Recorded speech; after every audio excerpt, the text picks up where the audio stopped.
next interview is with one of the senior member of the household. He wants his name withheld because he has been in college for over 10 years, and we're going to discuss a few reasons for staying around that long. Some might consider him a professional student, and we're going to find out why anyone would want to be a professional student. Let me sit right in here with him.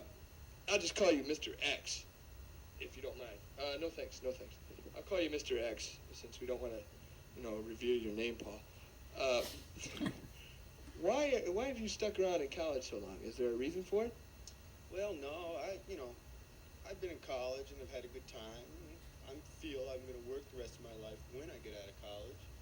But right now, I'm just going to kick back, have a good time, and take as many classes as possible. Well, that sounds interesting, but doesn't it cost a lot of money? Haven't you invested a lot in this? Or is the government taking care of it, or mom and dad? It's not a problem. It's mommy and daddy. They take care of the little son. I come to school, party. They know about it. They say, hey, if you're going to have a good time, go all out. Oh, very harsh. Well, that sounds good. When you first entered college, what did you want to be? What was your major? Well, I first started out as a bone specialist because people said I had the head for it. Then I went into pharmacy, but I found out I didn't have anything to do with farming. And then from there, I just kind of went down the manual for majors, and I thought, go check them all out. Well, what are you majoring in right now, or don't you know that either? Well, right now I'm a general student. I'm thinking about maybe getting into chemistry, because you can make your own drugs in class and stuff. So I'm kind of interested in that right now. Well, that sounds interesting, but why would you want to make your own drugs? Are you into that? Are you into hallucinating? Are you into? I notice you have. Is that marijuana? I've never seen. Yes, it is. Never seen that, man. Yeah. Good stuff. A little harsh. Good stuff. Yeah, it kind of smells though. Yeah. How do I just smoke it like a cigarette? Yeah, that's it. What? It is pretty good. Pretty good stuff. What does that do for you? What am I going to feel in a couple minutes when that takes effect? Well, generally you have to take a little more, but you're going to feel as if you're in a different world. Everything's fine. Your homework isn't piling up. You're not looking So you smoke this whenever your homework is piling up, or you are late for work. Makes everything go away. No problems. So what happens when this drug, this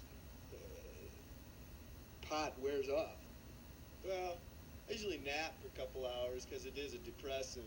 But after I take a little nap, I pop a little uppers, and I'm ready to go again. It's a real poppin' society we live in, Yeah, I've heard that. I've read that. Do you read a lot down here? Well, only when I get a chance to get on the head. And I pick up, a Lampoon, or, Penthouse, Playboy, whatever's available. You are the senior member of the house. Do other members of the house look up to you? Do they look to you for advice? Do they look to you for counseling ever? Not all. They look to me for drugs. And that's what I give them. Do you give them, pardon me for laughing, but I've never seen such a house. Do you give them any drugs they want, or do they buy them from you? How do you get the drugs? Do you have them shipped in? Are you what they call a pusher? No, I wouldn't consider myself a hardcore pusher, but I usually have most of the good stuff that's around. I mostly get it from a guy I know in town, and he can be considered a hardcore pusher. And his name I don't reveal. Oh, well, that's a smart idea. I hear they're pretty rough.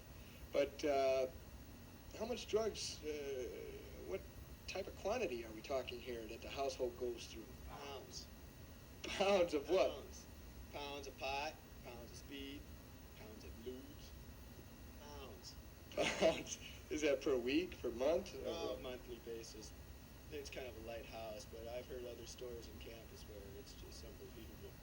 Well, Pounds a day. Pounds, huh? Yeah. What type of money are we talking here? Is that a lot of money to be shelled out for stimulants? Well, you could look at it that way, You could be one of those type of people that think regular life, going through the hectic day of regular life, is fine, but I don't look at it that way. I'm stimulated by the drugs. I don't make that much. I make what I smoke, eat, you know, chemicals. But that just keeps me happy. Sure. Sounds like you're really on top of things here, Mr. X. What about in certain situations when the house is, like I said, not looking for drugs, but more or less looking for guidance? Do you ever give advice to other students, other people in the house as to how to stay in college as long as you have one to, how to avoid graduating? I notice you've been very successful in both of those counts. Well, through my years in school, Ken, I've learned to take one day at a time, and that's exactly the information I pass on to my roommates. They seem to think about the future a lot more than I do. Dreamers, you can call them. But I take life one day at a time. I like the show too, and find out life's good that way. That way, you're not let down by any future plans that don't arise.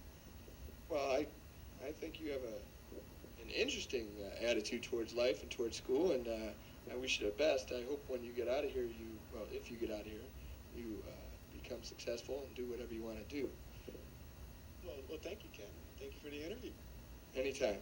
That was Mr. X explaining how he could stay in school for so long, and we will be right back.